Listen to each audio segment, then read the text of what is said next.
নতুন ভিডিওতে। আপনি যদি এনটিআরসিএ ষষ্ঠ গণবিজ্ঞপ্তিতে নির্বাচিত হয়ে থাকেন তাহলে এই ভিডিওটি আপনার জন্য। চাকরি পাওয়ার পর কী কী অভিজ্ঞতা হতে পারে তা বাস্তব, রসিকতা আর সতর্কতার মিশেলে আজ আমরা জানব একজন নতুন নিয়োগপ্রাপ্ত শিক্ষকের 11টি মাসুল। প্রথম মাসুল, দুধ কলার ট্রিট।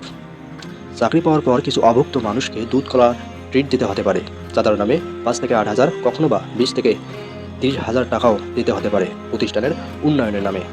বাস্তবতা হলো, এটা আসলে আপনাকে বুঝিয়ে দেওয়া যে আপনি শিক্ষকতায় এসে কোনো অন্যায় করে ফেলেছেন। সতর্ক থাকুন, নম্র থাকুন, তবে অন্যায়ের কাছে মাথা নত করবেন না। দ্বিতীয় মাসুল, 13,750 টাকার সালামি। হ্যাঁ, আপনার মোট বেতন মাত্র 13,750 টাকা সর্বসাকুল্যে। শুনতে খারাপ লাগলেও এটা আফগানিস্তানের এক শিক্ষক ভাইয়ের চেয়েও কম। তবে মাথায় রাখুন, নতুন শিক্ষক হিসাবে এই যাত্রা আপনার। এই সময়টায় খরচ কমান, ইনকামের বিকল্প রাস্তা ভাবুন। তৃতীয় মাসুল, রাম ছাগলের হাকডাক। স্থানীয় কমিটির কিছু রাম ছাগল আপনার কাজ নিয়ে টানাটানি করতে পারে। তাদের হুকুম যেন আইন, কিন্তু আপনি আইনগতভাবে স্বীকৃত শিক্ষক, তাই স্মার্ট থেকে প্রতিরোধ করে তুলুন। চতুর্থ মাসুল, পিয়ন বনাম আপনি। অনেক প্রতিষ্ঠানে পিয়ন হয়ে ওঠে অলিখিত হেডমাস্টার। আপনার সম্মান কেউ দেবে না, নিজেকেই আদায় করে নিতে হবে। তবে প্রতিটি পদে শ্রদ্ধা বজায় রাখা জরুরি। পঞ্চম মাসুল, বিকল্প আয় না হলে সংসার চালানো কঠিন। 13,750 টাকা দিয়ে পরিবারের মুখে হাসি আনতে হলে প্রাইভেট পড়ানো, অনলাইন টিউশন, ইউটিউব কোচিং, বিকল্প কিছু করতেই হবে। এটাকে দুর্বলতা ভাববেন না, এটাই বাস্তবতা। ষষ্ঠ মাসুল, সাবজেক্টের হেরফের। আপনি যদি ইংরেজি, গণিত কিংবা বিজ্ঞান পড়ান তবে সাবধান।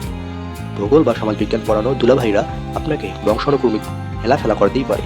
তাদের এমবিবিএস ভাব থেকে অবাক হবেন না। আপনার সাবজেক্টের গুরুত্ব প্রমাণ করতে হবে আপনার কাজ দিয়ে। সপ্তম মাসুল, রুটিনে বঞ্চিত হওয়া। রুটিন হবে, কিন্তু আপনি সেখানে কোথায় থাকবেন তা সিনিয়র খেলার উপর নির্ভর করবে। শুরু থেকেই যুক্তিসহ অবস্থান নিন। অষ্টম মাসুল, সিনিয়রিটির নামে অবমূল্যায়ন। কমিটির নিয়োগপ্রাপ্তদের কাছে আপনি নতুন, তাই তারা চেষ্টায় থাকবে আপনাকে ছোট দেখানোর। মনে রাখবেন, আপনি এনটিআরসিএ পাশ করে এসেছেন, আপনার আইনগত শক্তি আছে। নবম মাসুল, সর্বোচ্চ ক্লাস, সর্বনিম্ন বেতন।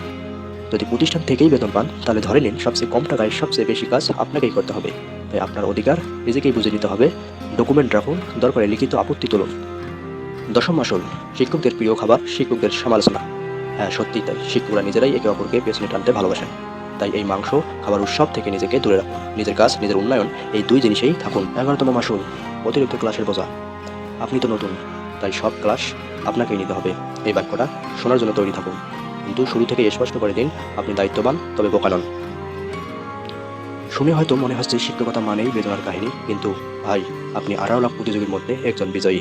এই যাত্রা সহজ হবে না, কিন্তু এটাই তো স্বপ্ন পূরণের প্রথম ধাপ।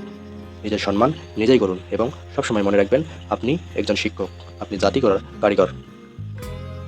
ভিডিওটি ভালো লাগলে একটা লাইক দিন, কমেন্টে জানিয়ে দিন কোন মাসুলটা আপনার সবচেয়ে বেশি বাস্তব মনে হয়েছে।